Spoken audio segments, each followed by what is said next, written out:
ওগো আল্লাহ, ওগো মালিক, তুমি ছাড়া তো আমাদের আর কেউ নাই, তুমি ছাড়া তো আমার আর কেউ নাই। আল্লাহ গো, তুমি যদি মাফ না করো কে আমাকে মাফ করবে? তুমি যদি মাফ না করো কে আমাকে মাফ করবে? তুমি যদি আমাকে মাফ করো তাহলে তোমার কোনো দিকে কমবে না, তুমি যদি আমাকে মাফ না করো তোমার কোনো দিকে বাড়বে না। আল্লাহ গো, তুমি আমাকে মাফ করে দাও। সারাটা জীবন অন্যায় কাজ করেছি, সারাটা জীবন নাফরমানি করেছি, আমার কাছে কালেমার দাওয়াত কম আসে নাই, আমার কাছে কালেমার দাওয়াত কম আসে নাই, আমাকে লোকেরা কম বোঝায় নাই। ওগো আল্লাহ, তুমি আমাকে মাফ করে দাও। মাফ না করলে কোথায় যাব, কার কাছে যাব? বাবা যখন মারে তখন মার কাছে আশ্রয় নেওয়া যায়, মা যখন প্রহার করে তখন বাবার কাছে আশ্রয় নেওয়া যায়, বাবা মা যখন প্রহার করে তখন দুনিয়ার কারো না কারো কাছে আশ্রয় নেওয়া যায়। ওগো আল্লাহ, ওগো মালিক, তুমি যদি আমাকে মারো, তুমি যদি আমাকে আযাব দাও, ওগো আল্লাহ, কার কাছে যাব, কার কাছে গিয়া মাফ চাইবো? ওগো আল্লাহ, মেহেরবানি করে মাফ করে দাও। এইরকম কান্না করতেছে, কান্না করতেছে, চোখের পানি তার এমন ভাবে পড়তেছে, দাড়ি ভিজতেছে, দাড়ি ভিজে জমিনের মধ্যে চোখের পানি পড়তেছে, কান্না করতেছে। বান্দাটা কান্না করতে করতে করতে করতে আমার আল্লাহর কাছে এমন গ্রহণযোগ্যতা অর্জন করেছে, মহান আল্লাহ রব্বুল আলামিন তার ডাকে সাড়া দিয়া তার জিন্দেগির সব গুনাহ মাফ করে দিয়েছে। হযরত মূসা আলাইহিস সালাতু ওয়াস সালামের যুগের ঘটনা। একজন বড় পাপিষ্ঠ ছিল, জীবনে এমন কোন গুনাহ নাই যে গুনাহ সে করে নাই। তার গুনার প্রতি অতিষ্ঠ হইয়া, মানুষ তার গুনার প্রতি অতিষ্ঠ হইয়া গ্রামের লোকেরা তাকে হাত পা বেঁধে জঙ্গলের মধ্যে ফেলে দিয়ে আসে। জঙ্গলের মধ্যে থাকতে থাকে, কিছুদিন থাকার পর মালাকুল মউত যখন তার সামনে এসে উপস্থিত, এর আগ মুহূর্তে সে বান্দা আল্লাহর কাছে ডেকে ডেকে বলতেছে, ওগো মালিক, তুমি ছাড়া তো আমাদের আর কেউ নাই, তুমি ছাড়া তো আমার আর কেউ নাই। আল্লাহ গো, তুমি যদি মাফ না করো কে আমাকে মাফ করবে? তুমি যদি মাফ না করো কে আমাকে মাফ করবে? তুমি যদি আমাকে মাফ করো তাহলে তোমার কোনো দিকে কমবে না, তুমি যদি আমাকে মাফ না করো তোমার কোনো দিকে বাড়বে না।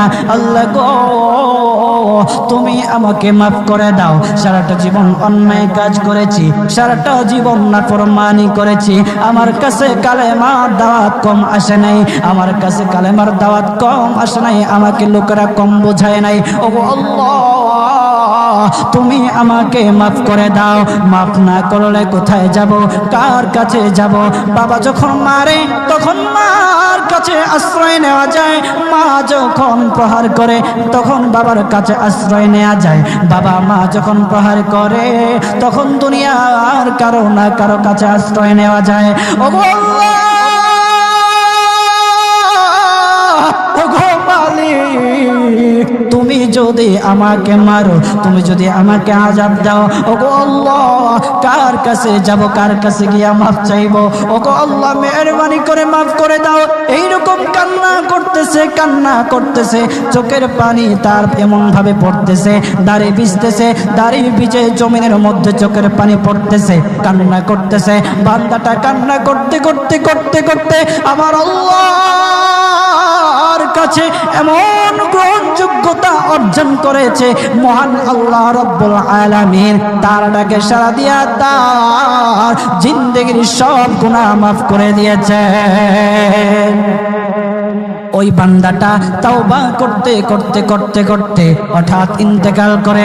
ইন্তেকাল হওয়ার পরে হযরত মূসা আলাইহিস সালাতু ওয়াস সালামকে মহান আল্লাহ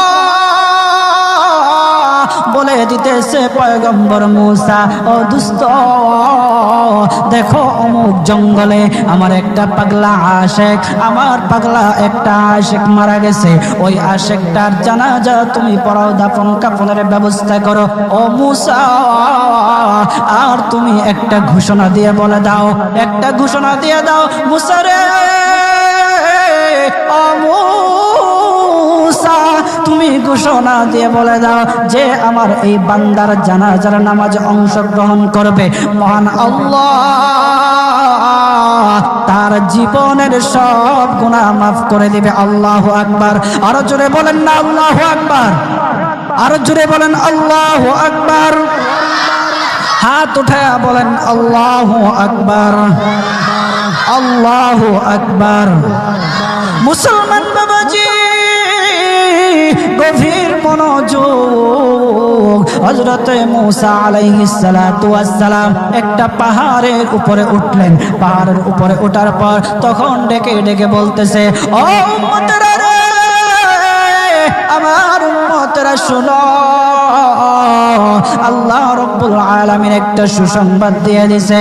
আমার আল্লাহ রাব্বুল আলামিনের একটা আশিক একটা ওই অমুক জঙ্গলের মধ্যে মারা গেছে, ওই পাগলা আশিকের জানাজার নামাজ অংশগ্রহণ করো। যদি জানাজার নামাজ পড়ো তখন আমার আল্লাহ তোমাদের জীবনের সব গুনাহগুলি মাফ করে দিবে। কেউ যদি নিজের গুনাহ ক্ষমা করাইতে চাও, কেউ যদি নিজের গুনাহগুলি ক্ষমা করাইতে চাও, তাহলে মহান আল্লাহ রাব্বুল আলামিনের ওই পাগলা আশিকের জানাজায় অংশগ্রহণ করো। তখন লোকেরা দলে দলে জানাজায় অংশগ্রহণ করার জন্য দলে দলে গেল, জানাজার নামাজ আদায় করলো। আদায় করার পর পয়গম্বর মূসা আলাইহিস সালাতু ওয়াস সালামকে বলতেছে, ওগো আল্লাহর পয়গম্বর, ও পয়গম্বর, যার জানাজায় অংশগ্রহণ করার কারণে মহান আল্লাহ তার জীবনের সব গুনাহ মাফ করে দেবে। এমন মহা ব্যক্তি, তো এই মহান ব্যক্তিটাকে তো একটা নজরে দেখা দরকার, অবশ্যই দেখা দরকার। আমাদেরকে সেই ব্যক্তিটাকে দেখান। তখন মূসা আলাইহিস সালাতু ওয়াস সালাম বলতেছে, ঠিক আছে, তোমাদেরকে দেখানো হবে। তখন যখন দেখাতে গেলেন, দেখানোর সাথে সাথে লোকেরা বলল, পয়গম্বর আপনি কি বলেন, এই লোকটাকে তো আমরা ভালো করে চিনি। ওই লোকটা বড় পাপিষ্ঠ ছিল, বড় অন্যায়কারী ছিল, বড় জুলুমকারী ছিল। ওগো পয়গম্বর, সমাজে এমন কোন গুনাহ নাই যে সে করে নাই। সমাজে সব গুনাহ করেছে, সমস্ত গুনার সাথে সে জড়িত ছিল। সে জড়িত ছিল, তার গুনার কারণে, তার গুনার কারণে আমরা অতিষ্ঠ হইয়া তার হাত পা বেঁধে আমরা তাকে জঙ্গলের মধ্যে ফেলে দিয়ে আসি।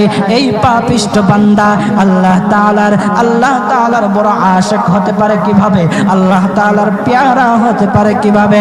পয়গম্বর মূসা আলাইহিস সালাতু ওয়াস সালাম আল্লাহর কাছে ডেকে ডেকে বলল, আল্লাহ, লোকেরা কি বলতেছে আর তুমি কি বলো? ওগো আল্লাহ, এর সমাধান কি? এর সমাধান কি? সমাধানটা তো তুমি দিয়ে দাও। আল্লাহ রাব্বুল আলামিন পয়গম্বর মূসা আলাইহিস সালাতু ওয়াস সালামকে সমাধান দিয়েছে। বলতেছে, ও মূসা, দুষ্ট রে, ও দুষ্ট, তারা যা কথা বলেছে, লোকেরা যে কথা বলেছে সত্য বলেছে। আমি আল্লাহ যা বলেছি তাও সত্য বলেছে। ও পয়গম্বর মূসা, তারা যা বলেছে সত্য বলেছে। ওই বান্দা বড় পাপিষ্ঠ ছিল, ওই বান্দা বড় অন্যায়কারী ছিল, কিন্তু শেষ বয়সে আইসা তার হাত পা যখন বেঁধে, তার হাত পা বেঁধে যখন লোকেরা জঙ্গলের মধ্যে ফেলে দিয়ে আসলো, তখন সে আমার কাছে এমন ভাবে কান্নাকাটি করা শুরু করে দিয়েছে, এমন ভাবে তওবা করা শুরু করে দিয়েছে। আমি আল্লাহ তাআলার এত দয়া, আমি আল্লাহ তার ডাকে সাড়া না দিয়ে পারলাম না, তার ডাকে সাড়া দিয়ে দিলাম। ও মূসা, সে তাওবা করার সময় যদি সবার জন্য সে তাওবা করত, যতজন লোকেরা বেঁচে আছে, যতজন উম্মতেরা আছে, যতজন লোকেরা আছে, সমস্ত লোকদের জন্য যদি সে আমার কাছে তাওবা করত, আমি আল্লাহ তার তাওবা মুহূর্তের মধ্যে কবুল করে সমস্ত বান্দাদেরকে মাফ করে দিতাম। সুবহানাল্লাহ, জোরে বলেন লিল্লাহি তাকবীর, নারে তাকবীর। কত দয়ার আল্লাহ! একটা বান্দা সারা জীবন গুনাহ করেছে, অন্যায় কাজ করেছে, শেষ বয়সে আইসা শুধু আল্লাহকে ডাকছে, আল্লাহর কাছে মাফ চাইছে। আমার আল্লাহ রব্বুল আলামিন তার পিছন দিকে আর তাকায় নাই, আমার আল্লাহ রব্বুল আলামিন তাকে মাফ করে দিয়েছে। সুবহানাল্লাহ। এখন যদি আপনারা মনে করেন এখন তো ইয়ং আছি, কয়দিন পরে তাওবা করে ভালো হয়ে যাবেন, এই সুযোগ আপনি নাও পাইতে পারেন। রাজা যাদেরকে বলা হয় যে কিছু লোক আছে আমাদের সমাজে, যদি ওদেরকে বলা হয় যে ভাই দাড়িটা একটু রাখেন না, নামাজটা একটু পড়েন না, একটু বয়স হোক, পোলামাইয়া বড় হোক, দাড়ি রাইখা দিন, আছে না এরকম? আপনি কি বিশ্বাস করেন আপনার পোলামাইয়া বড় হইব? সেই সুযোগ আপনি পাবেন? কতটুকু গ্যারান্টি আছে বলেন? বাবার আগে ছেলে চলে যায়, ছেলের আগে বাবা চলে যায়, আবার নাতির আগে দাদাও চলে যায়, আর দাদার আগে নাতিও চলে যায়। ও বাজার, সময় নেই, সময় নেই। গভীর মন দিয়ে একটু চিন্তা করেন, চোখটা বন্ধ করেন। মাঝে মধ্যে আমার এমন উপলব্ধি হয়, চোখটা যখন বন্ধ করে দেই, বন্ধ করে দিয়ে যখন চিন্তায় লাগে, তখন মনে মনে ভাবি, হায় রে, এত কিছু কার জন্য করতেছি? এই মুহূর্তে যদি মালাকুল মউত আমার সামনে আইসা যায়, আমাকে নিয়ে যায়, আমি তো সাদা কাফনের প্যাকেট হয়ে যাব। এই সম্পদ নেয়ার জন্য, আমার জিনিসপত্র নেয়ার জন্য আমার আত্মীয় স্বজনরা খাড়াখাড়ি, আমি কার জন্য কি করতেছি? অন্তরটা তখন ফেটে যাওয়ার মতো। আমরা কি করতেছি? কার জন্য করতেছি? আজকে মরে গেলে আপনার সন্তান কালকে আপনাকে স্মরণ করবে কিনা সন্দেহ আছে। কিছু কিছু ঘটনা এমনও ঘটে যে বাবা মারা গেছে, সেই সন্তানেরা সম্পত্তি বন্টন করার জন্য বাবার লাশটা পর্যন্ত দাফন করতে দেয় না। আমাদের সমাজে এগুলো দেখা যায় না? আপনি কার জন্য কি করতেছেন? কার জন্য করতেছেন? কি করিলাম দুনিয়াতে আসিয়া,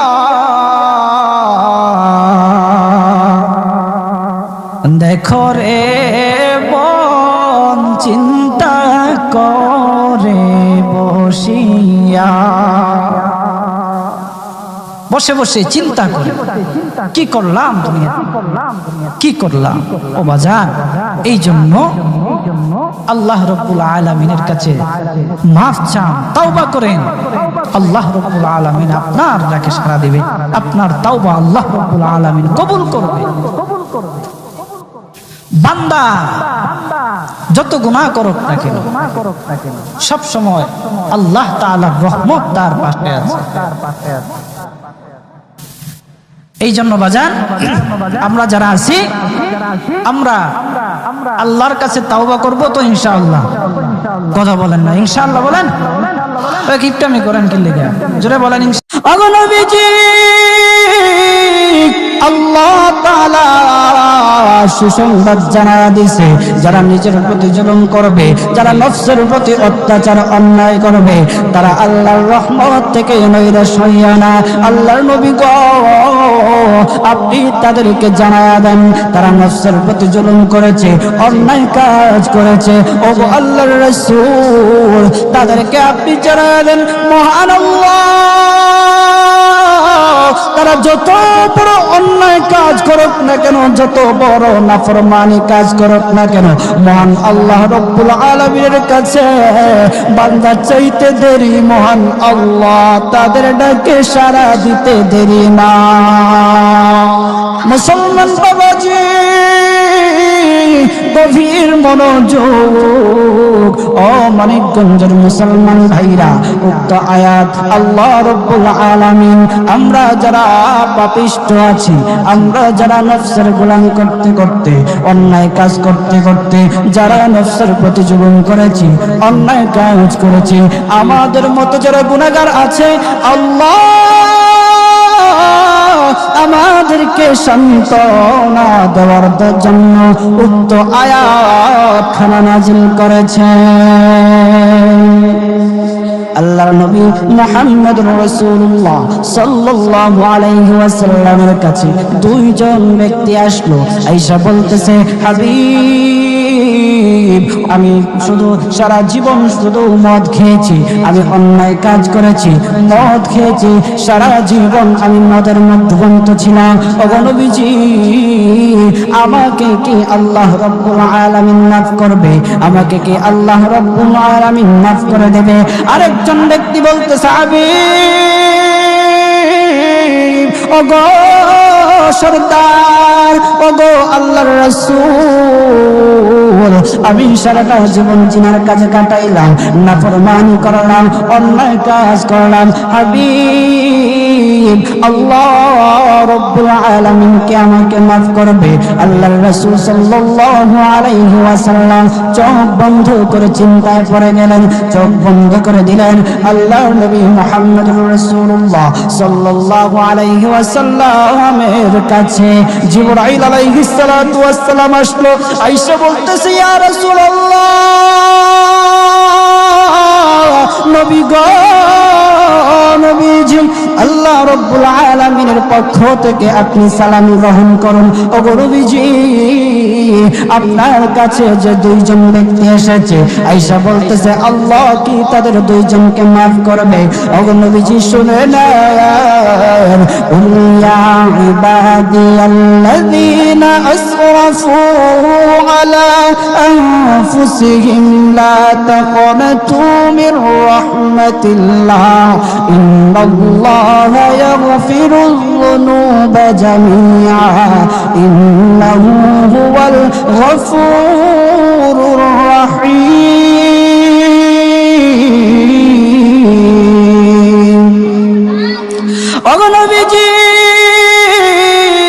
আল্লাহ তাআলা সুসংবাদ জানায়া দিছে, যারা নিজের প্রতি জুলুম করবে, যারা নফসের প্রতি অত্যাচার অন্যায় করবে, তারা আল্লাহর রহমত থেকে নৈরাশ হইয়া না।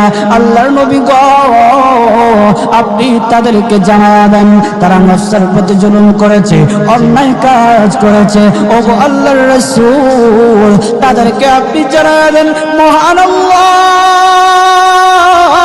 তারা যত বড় অন্যায় কাজ করুক না কেন, যত বড় নাফরমানি কাজ করুক না কেন, মহান আল্লাহ রব্বুল আলামিনের কাছে বান্দা চাইতে দেরি, মহান আল্লাহ তাদের ডাকে সাড়া দিতে দেরি না। আল্লাহ তুমি দয়ার সাগর, আল্লাহ তুমি দয়ার সাগর, রহমানুর রহিম, তোমার দয়ায় পূর্ণ আমার সারা নিশিদিন। বলেন, তোমার দয়ায় পূর্ণ আমার সারা নিশিদিন।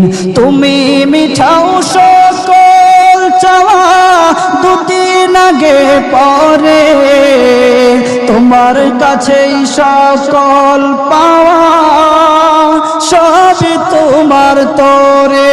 আল্লাহু আকবার, আরো জোরে বলেন আল্লাহু আকবার।